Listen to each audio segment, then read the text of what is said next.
ஓட்டு சதவீதம் வந்து அதிகமாயிருச்சு, இந்த அதிகமானதுக்கு காரணம் வந்து விஜய் சார் அப்படின்றத வந்து மக்கள் மத்தியில் ஒரு பரவலாக பேசக்கூடிய ஒரு கருத்து இருக்கு. 2 கட்டமாக தேர்தல் முடிஞ்சு வெஸ்ட் பெங்காலில் வந்து 92% வாக்கு வந்திருக்கு. அப்போ இந்த வெஸ்ட் பெங்காலில் எந்த விஜய் சார் போனார்? முந்தைய ஆட்சி காலத்தில் பல திட்டங்கள் கொண்டு வந்தார்கள், மக்கள் பாதுகாப்பாக இருந்தார்கள். திட்டங்கள் வருகிறது, ஆனால் திட்டங்களை பெற்றுக்கொண்ட மக்கள் சமூகத்தில் நிம்மதியாக வாழ முடியாத ஒரு நிலைமை. திராவிட கட்சிகள் வந்து கடந்த நீங்கள் சொல்கிற மாதிரி 70 ஆண்டுகளாக வந்து தமிழ்நாட்டை ஆண்டிருக்காங்க சார். பல்வேறு திட்டங்களை வந்து தமிழ்நாட்டுக்கு கொடுத்துருக்காங்க சார். இதை தாண்டி விஜயால மாற்றம் கொண்டு வரேன் அப்படின்னு சொல்கிறாங்க. கற்று தேர்ந்தவர்களுக்கும் புதிதாக கற்கிறவர்களுக்கும் வித்தியாசம் உண்டு. ஒரு புதிதாக கற்க வேண்டும் என்று சொன்னால் அடுத்த it will take 2 years or 3 years ஆகும். ஆனால் அதிமுக திமுக அப்படின்னு இல்லை, அவங்க கள நிலவரத்தை அறிந்தவர்கள். நாளை நமது நேயர்களுக்கு வணக்கம். நம்முடன் சிறப்பு விருந்தினராக தமிழ்நாடு ஒருங்கிணைந்த கிறிஸ்தவ கூட்டமைப்பின் பொதுச் செயலாளர் மேசாக் ராஜா அவர்கள் இணைந்திருக்கிறார். சார் வணக்கம் சார். வணக்கம் சார். சார், தேர்தல் வர்றதுக்கு முன்னாடி வந்த கருத்து கணிப்புகளும் சரி, தேர்தலுக்கு பிந்தைய கருத்து கணிப்புகளும் சரி, இதெல்லாமே திமுக தான் ஆட்சி அமைக்கும் அப்படின்னு சொல்லி வந்திருக்கு சார். இது உண்மையிலே தேர்தல் ரிசல்ட் அன்னைக்கு எதிரொலிக்குமா சார்? ஆக்சுவலாக கருத்து கணிப்பை பொறுத்தளவுக்கு பார்த்தீங்கன்னா நம்முடைய தமிழக வரலாற்றிலேயே எல்லா கருத்து கணிப்புகளும் வந்து வெற்றி பெற்றதா இல்லவே இல்லை. வரலாறு நீங்கள் திருப்பி பார்க்கும் பொழுது அநேக கருத்து கணிப்புகள் வந்து டோட்டலாகவே வந்து தோல்வியை தழுவின வரலாறுலாம் இருக்குது இதுக்கு பிந்தைய காலத்தில் நீங்கள் பார்க்கும் பொழுது. அதனால் கருத்து கணிப்பு என்பது யாரிடத்தில் நம்ம கருத்து கேட்கிறோம் என்பது ரொம்ப முக்கியம். எப்படிப்பட்ட மக்களை சார்ந்து நாம் கருத்து கேட்கிறோம் என்பது ரொம்ப முக்கியம். இப்போ வந்து ஒரு சாரா ஒரு இளைஞர்களையே கருத்து கேட்குறாங்களா, அல்லது ஒரு வாக்கு வங்கி செலுத்திவிட்டு வரக்கூடிய ஒரு குறிப்பிட்ட நபரை அல்லது ஒரு குறிப்பிட்ட வாக்கு வங்கி நமக்கு விழும் என்ற ஒரு கேட்குறதா? ஒரு 2 டிவியில் அதிமுகவுக்கு ஆதரவாக சொல்கிறாங்க, ஒரு 2 CNN அப்படின்ற ஒரு சேனலும் அந்த டைம்ஸ் ஆஃப் இந்தியா அவங்க பார்க்கும்பொழுது அதிமுகவுக்கு சொல்கிறாங்க. NDTV பார்க்கும்போது இன்னொரு சேனல் பார்க்கும்போது திமுகவுக்கு சொல்கிறாங்க. இது இந்தியா டுடேக்கு நீங்கள் போயிட்டீங்கன்னா டிவிக்கேன்றாங்க. அப்போ ஒரே மக்கள் குழப்பத்தில் இருக்கிறாங்க. இந்த தேர்தலில் வந்து கணிக்கவே முடியாத ஒரு தேர்தல். ரெண்டாவது எல்லாம் என்னென்னா, ஓட்டு சதவீதம் வந்து அதிகமாகிடுச்சு. இந்த ஓட்டு சதவீதம் அதிகமானது வந்து இன்றைக்கி தமிழ்நாட்டில் இத்தனை சதவீதம் ஓட்டு அதிகமாகிடுச்சு, இந்த அதிகமானதுக்கு காரணம் வந்து நம்முடைய டிவிகே தலைவர் விஜய் சார் அப்படின்றத வந்து மக்கள் மத்தியில் ஒரு பரவலாக பேசக்கூடிய ஒரு கருத்து இருக்குது. ஆனால் நான் என்ன கேட்குறேன்னா, இப்போது இதே வெஸ்ட் பெங்காலில் 2 ஃபேஸு தேர்தல் முடிஞ்சிருச்சு, 2 கட்டமாக தேர்தல் முடிஞ்சு வெஸ்ட் பெங்காலில் வந்து 92% வாக்கு வந்திருக்கு. அப்போ இந்த வெஸ்ட் பெங்காலில் எந்த விஜய் சார் போனார்? இப்போ இங்கே விஜய் சார் வந்தார், ஓகே. அப்போ ஒட்டுமொத்தம் இதனுடைய தாக்கம் எங்கன்னா எஸ்ஐஆர் என்றதான அந்த நடத்தையில் தான். அந்த எஸ்ஐஆரில் நிறைய ஓட்டுகள் போனது, எல்லோரும் வந்து வாக்களிக்க வேணும்னு ஆர்வமாக வாக்களிச்சிருக்காங்க. இப்படி இருக்கிறதுல அநேகர் வந்து தனக்கு சாதகமான சில கருத்து கணிப்புகளை போட்டுட்ருக்காங்க. நம்ம என்றைக்குமே கொஞ்சம் திரும்பி பார்த்து மக்கள் வந்து இன்றைக்கி தெளிவாக இருக்கிறாங்க. மக்களுடைய சூழ்நிலைகள் வந்து இன்றைக்கி எல்லாருக்குமே தெரியுது. நமக்கு ஒரு அரசாங்கம் வந்து மக்களுக்கு என்னென்ன செய்கிறாங்க அப்படின்றத வந்து அப்பப்போ அப்டேட் பார்த்து கொண்டிருக்கோம். அப்பப்போ என்னென்ன செய்கிறாங்க, என்னென்ன குற்றங்கள் நடக்கிறது, என்னென்ன மக்களுடைய சமூகத்தில் அவருடைய உரிமைகள் பறிக்கப்படுகிறது, எந்தெந்த மக்கள்லாம் வந்து இன்றைக்கி வந்து பிரச்சனைக்குரிய தள்ளப்படுறாங்க, எத்தனை போராட்டங்கள் அப்படி திரும்பி பார்த்தீங்கன்னா எந்த இடத்துலலாம் போராட்டம் நடந்திருக்கு. நம்முடைய சாலை பணியாளர்கள் போராட்டம் நடத்தினாங்க, ஒரு முறை தூய்மை பணியாளர் போராட்டினாங்க, செவிலியர் போராட்டம் நடத்தினாங்க, மருத்துவர்கள் போராட்டம் நடத்தினாங்க. அது மாத்திரம் இல்லை, ஆசிரியர்கள் போராட்டம், இடைநிலை ஆசிரியர்கள், இப்படி தொடர்ச்சியாக பார்த்தீங்க அப்படின்னு சொன்னீங்கன்னா அது ஒரு இது போக ஒரு வட சென்னையில் ஒரு பெரிய ஒரு மாநில தேசிய கட்சியினுடைய ஒரு மாநில தலைவரையே ஒரு கொலை செய்ய வேண்டிய ஒரு நிர்பந்தமான இது வரைக்கும் அந்த கொலைக்கான இது பண்ணல. அப்போ இந்த கொலை எப்படி நடந்துச்சு? இப்படி பரவலாக நீங்கள் சுற்றி பார்க்கும் பொழுது ஒரு பக்கம் கொலைகள், ஒரு பக்கம் வழிப்பறிகள், ஒரு பக்கம் சட்டம் ஒழுங்கு சீர்கேடு இப்படிலாம் நடக்குது, ஒரு பக்கம் பாலியல் வன்கொடுமை, ஒரு பக்கம் வந்து கஞ்சாக்கள் திட்டங்கள் கொண்டு வராங்க. ஆனால் முந்தைய ஆட்சி காலத்தில் பல திட்டங்கள் கொண்டு வந்தார்கள், மக்கள் பாதுகாப்பாக இருந்தார்கள். திட்டங்கள் வருகிறது, ஆனால் திட்டங்களை பெற்றுக்கொண்ட மக்கள் சமூகத்தில் நிம்மதியாக வாழ முடியாத ஒரு நிலைமை. அப்போ இவ்வளவு பிரச்சனைகள் ஒரு அரசு மேலே இருந்தோம், இந்த கருத்து கணிப்புகள் எல்லாமே மீண்டும் அதே அரசு வந்து ஆட்சி அமைக்கும் அப்படின்னு சொல்கிறது உண்மையில கருத்து கணிப்பா இல்லை கருத்து திணிப்பான்னு சார்? இது கருத்து திணிப்பு தான். அதாவது 2011 பார்த்தீங்கன்னா அதிமுக படுந்தோல்வி அடைன்ற ஒரு கருத்து கணிப்பு. அன்னைக்கு உள்ள கருத்து கணிப்பு நீங்கள் எடுத்து பார்த்தீங்கன்னா 2011 திமுக தான் ஆட்சி அமைக்கும், அதிமுக படுந்தோல்வி அடையும் என்று சொல்லி ஒரு கருத்து கணிப்பு. அன்னைக்கு ஜெயலலிதா அம்மையார் இருந்தாங்க. அன்றைக்கு ஃபுல் மெஜாரிட்டியில் 121 சீட்டில் அவங்க வந்து ஆட்சி அமைச்சாங்க. அப்போ அன்றைக்கு வந்த கருத்து கணிப்பு எல்லாமே ஃபெயிலியராக போயிடுச்சு. அப்போ இதுக்கு முன்னாடி நீங்கள் பார்த்தீங்கன்னா இப்போது டெல்லியில் சொன்னாங்க அரவிந்த் கெஜ்ரிவால் அவர் வந்து பயங்கர அவர் மேலே ஒரு சிம்பத்தி கிரியேட் ஆகிடுச்சு. அவர் வந்து மணிஷ் சிசோடியா வந்து சிறைச்சாலையில் இருந்தார், அகிரின் கில்வாலும் சிறைச்சாலைக்கு போனார், அவங்க வந்து ஆம் ஆத்மியை வந்து பாரதிய ஜனதா வந்து பழி வாங்கிருச்சு, ஆகியால மக்கள் இந்த முறை வந்து மீண்டும் ஆம் ஆத்மிக்கு ஒரு வாய்ப்பை கொடுப்பாங்கன்னு சொல்லி ஒரு கருத்து கணிப்பு வந்துச்சு. ஆனால் அங்கே டோட்டலாகவே நிலவரம் மாறிடுச்சு. ஆகையால இந்த கருத்து கணிப்பு அப்படின்றதோட இந்த கருத்து திணிப்பு ஒரு சாரா சாதகம். இப்போ ஒரு இளைஞர்களை சார் இப்போ இந்த புது இதில் வந்து பார்த்தீங்கன்னா எஸ்ஐஆரில் வந்து ஏறத்தாழ 97-98 லட்சம் ஓட்டு எடுத்துட்டாங்க. புது இளைஞர்கள் வந்து இன்றைக்கி வந்து நிறைய பேர் உள்ளே வராங்க. அப்போ ஃபஸ்ட் டைம் ஓட்டர், புதுசாக ஓட்டு போடக்கூடிய ஃபஸ்ட் டைம் ஓட்டர் வந்து இவங்க வந்து சிலவங்க ஓட்டு போட வரும் பொழுதே விஜய் சார் போடுற யூனிஃபார்ம் அடையாளத்தில் வந்தாங்க. அப்படின்னா யங்ஸ்டருங்க வந்து நாங்கள் அவருக்கு தான் போட்டிருக்கிறோம், அப்போ நாங்கள் எங்களுடைய வாக்கு அவர்களுக்கு தான். ஏன்னா நாம் நிறைய இந்த வீடியோஸ்லாம் பார்க்கும்போது பிள்ளைங்க சொல்கிறாங்க பேரண்ட்ஸ் கிட்ட, நீங்கள் கட்டாயம் யாருக்கு போடணும், டிவி கேட்க தான் போடணும். அப்போ இப்படிப்பட்ட ஆட்கிட்டலாம் கருத்து கணிப்பு கேட்கும் பொழுது அது கருத்து வந்து இப்படி தான் சாதகமாக வருமே தவிர, இந்த முறை வந்து எல்லா கருத்துக்களும் பார்த்துக்கும் போது எல்லா இடத்துல நீங்கள் சுற்று வட்டாரத்தில் கருத்துக்கள்லாம் பார்க்கும்போது ஒரு பக்கம் வந்து மக்களை வந்து குழப்புறாங்க. ஒரு பக்கம் மக்கள் வந்து இப்போ தேர்தல் முடிஞ்சிருச்சு, ஒரு பக்கம் சிஎம் சார் ரொம்ப ரிலாக்ஸாக இருக்கார், நல்லா கொடைக்கானல் போயிட்டு வந்துட்டார். எடப்பாடியார் எதிர்கட்சி தலைவர் அவரு டென்ஷன் இல்லாமல் ரிலாக்ஸாக இருக்கார். டிவிகே சார் அவர் பாட்டுக்கு டென்ஷன் இல்லாமல் அவர் ஆன்மீக ஸ்தலங்களுக்கு போயிட்டு வந்துட்டு இருக்காரு. இந்த ஓட்டு போட்ட மக்கள் என்ன பண்ணுறாங்கன்னா இப்போ யார் வரணும் வரக்கூடாதுன்றது டென்ஷனாக வச்சுருக்காங்க. ஆமாம், டென்ஷனாக இருக்க வேண்டிய தலைவர்களே என்ன பண்ணுறாங்கன்னா அவங்க ரிலாக்ஸாக இருக்கிறாங்க. டென்ஷனாக இருக்கக்கூடிய தலைவர்களே ஐயோ இது வந்து எல்லாருக்குமே சார், இது எப்படின்னா எல்லாருக்குமே இது வந்து ஒரு முக்கியமான தேர்தல், வாழ்வா சாவா, இது என்றென்ற ஒரு காலகட்டத்தில் தான் போயிட்டு இருக்கிறோம்.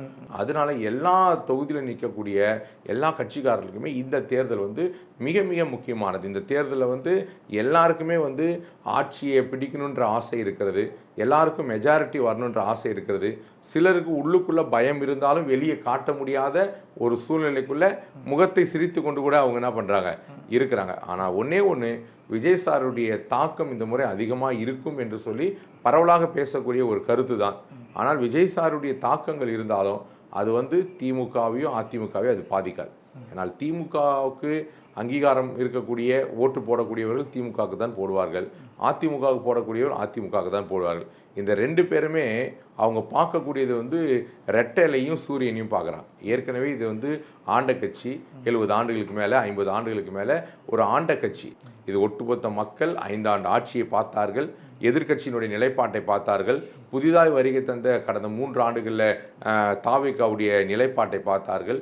கூட்டங்கள் நிறைய கூடினது, கூட்டங்கள் எல்லாம் ஓட்டாய் மாறினதா என்பது இந்த தேர்தலில் தெரிந்துவிடும். விஜய் சார் அவர்கள் கட்டாயம் வரும் என்று, ஆனால் 3 ஆண்டுகள் தான் இவர்களுடைய கள நிலவரமே தவிர இவர்களுக்கு அனுபவங்கள் குறைவாக இருக்கிறது. திராவிட கட்சிகள் வந்து கடந்த நீங்கள் சொல்கிற மாதிரி 70 ஆண்டுகளாக வந்து தமிழ்நாட்டை ஆண்டிருக்காங்க சார். பல்வேறு நலத்திட்டங்கள் பல்வேறு திட்டங்களை வந்து தமிழ்நாட்டுக்கு கொடுத்துருக்காங்க சார்.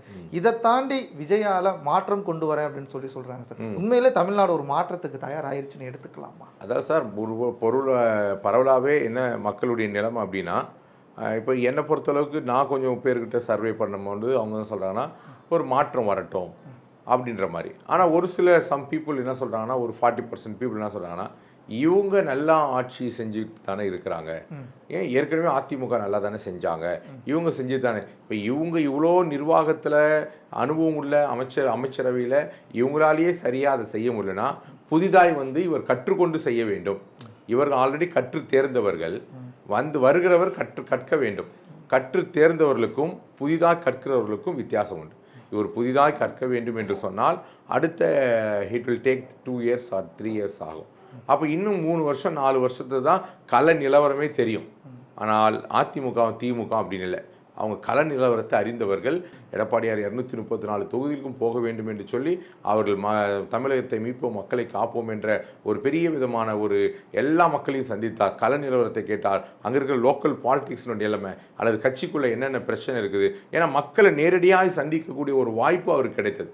அப்போ நேரடியாக சந்திக்கும் பொழுது அவர் எங்கே தங்கி இருக்கிறாரோ மக்கள் அங்கே தேடி வந்தார்கள்.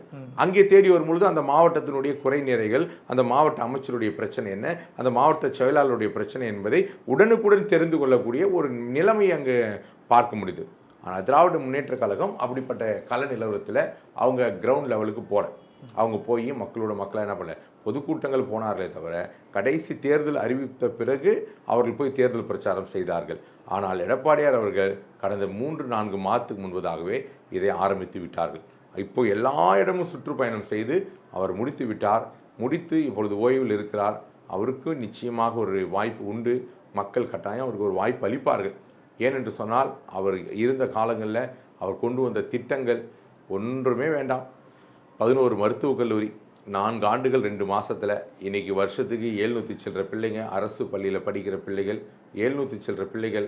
அது என்னுடைய பிள்ளைகளாகவோ சகோதரனாகவோ சகோதரியாகவோ என் குழந்தைகளாகவோ என் சமுதாய மக்களாகவோ இன்றைக்கி என்னை சார்ந்திருக்கிற மக்களாகவோ யாராக இருக்கட்டும் பயன்பெறக்கூடிய ஒரு திட்டம் மருத்துவ மக்களுடைய கனவை நினைவாக்கக்கூடிய ஒரு மருத்துவர் ஆவது என்பது சாமானியம் கிடையாது. அதே போல் எத்தனை அறிவியல் தொழில்நுட்ப கல்லூரியை கொண்டு வந்தார், எத்தனையோ கலை அறிவியல் கல்லூரியை கொண்டு வந்தார். இப்படி பெரிய ஆசியாவிலே பெரிய கால்நடை பூங்கா, தலைவாசலில் ஆசியாவிலே பெரிய கால்நடை பூங்கா, அதை நான் போய் பார்த்துருக்குறேன்.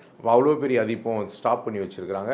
அவ்வளோ பெரிய கால்நடை பூங்கா, குடிமராமத்து பணி, இப்படி எல்லாம் சொல்லிக்கொண்டே போகலாம். கொரோனா நேரத்தில் மரித்தவர்களுக்கு வந்த உடனே அந்த கொரோனா நேரத்தில் அந்த கிறிஸ்மஸ் வருது, அந்த நேரத்தில் 2500 ரூபா, இப்படி எல்லாவற்றையும் அடுத்து அடுத்து அடுத்து அடுத்து செய்து அவர் ஆட்சியை முடிக்கும் பொழுது 5 லட்சம் சுமார் 5 லட்சம் கோடி தான் கடன் இருந்துச்சு.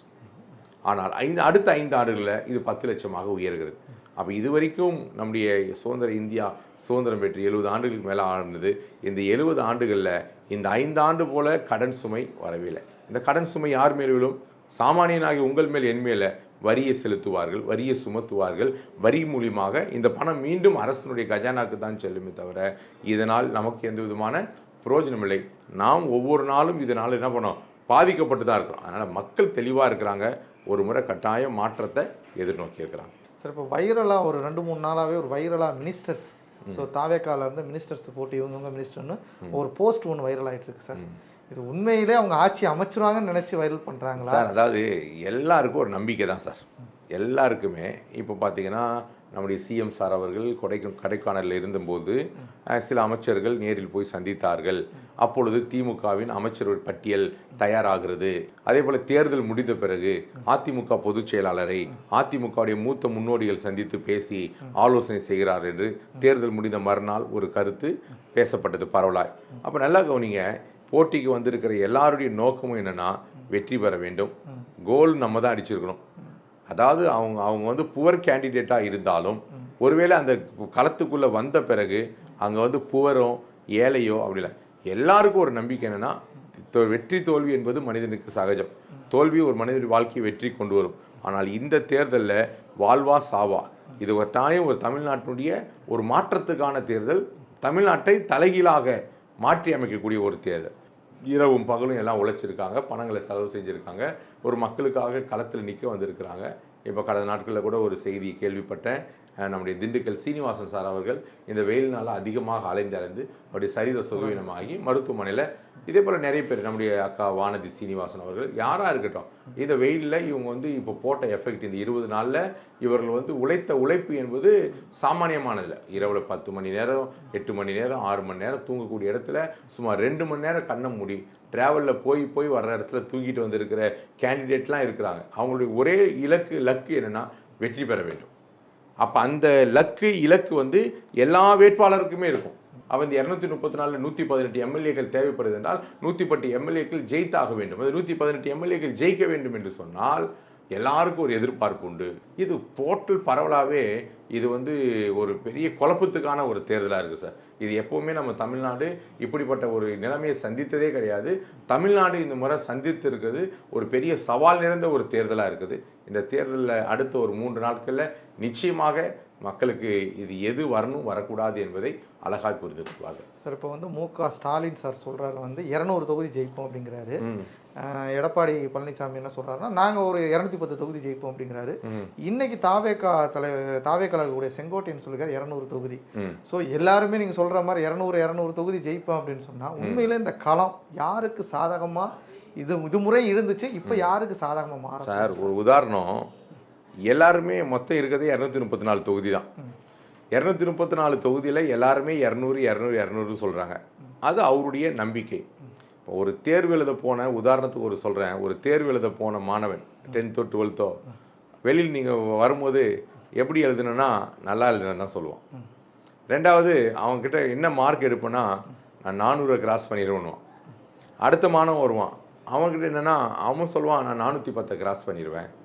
ஆனால் வர்றவன் எல்லாமே எப்படின்னா 400 மொத்தம் 500க்கு 400 நம்ம அது பெரிய சந்தோஷமாயிரும். ஆனால் வரும்பொழுது தான் தேர்வு எழுதி ரிசல்ட் வருது பார்த்தீங்களா, அந்த ரிசல்ட்டில் அவர் நம்பர் வந்துச்சுன்னா அவர் பாஸு. அதுக்கப்புறம் அவர் மார்க்கு பார்ப்பார், இந்த எத்தனை மார்க் எழுதியிருக்குது, 35 எடுத்தாலும் பாஸு தான், 50 எடுத்தாலும் பாஸ் தான், 60 எடுத்தாலும் பாஸ் தான். இந்த தேர்தலில் வந்து 118 சீட் எடுத்தால் போதும். அதுதான் எல்லாருடைய மனநிலைமையை தவிர எல்லாருக்கும் தனிப்பட்ட மெஜாரிட்டி வேணும். எதிர்பார்ப்பது திமுகவும் அதிமுகவும் தாவேக்காவும் எதிர்பார்க்கிறது 118 சீட் இருந்தால் போதும். இந்த 200 வந்து நம்ம சொல்லிக்கிறது மக்களுக்கே தெரியும். அதாவது இந்த முறை தேர்தல் எப்படின்னா சார், ரொம்ப என்ன சொல்கிறது, அல்டல் பில்டல் பரபரப்புலாம் கிடையாது. இந்த முறை ரொம்ப காமாக நடந்துச்சு. வாக்கு சதவீதம் அதிகமாக இருக்குது. அந்த வாக்கு சதவீதம் அது அதிகமானதற்கு விஜய் சார் மட்டும் காரணம் கிடையாது. எஸ்ஐஆர் அந்த முறை பல்வேறு காரணங்கள் உண்டு. இந்த காரணத்தில் இன்றைக்கி தேர்தலில் மக்கள் சந்திச்சிருக்காங்க. 3 நாள் நல்ல ரிசல்ட்டை எதிர்பார்ப்போம்.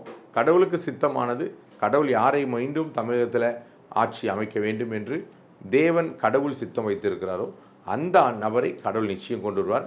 பல்வேறு அரசியல் கருத்துக்களை புரியதுக்கு நன்றி சார். Thank you sir. நன்றி.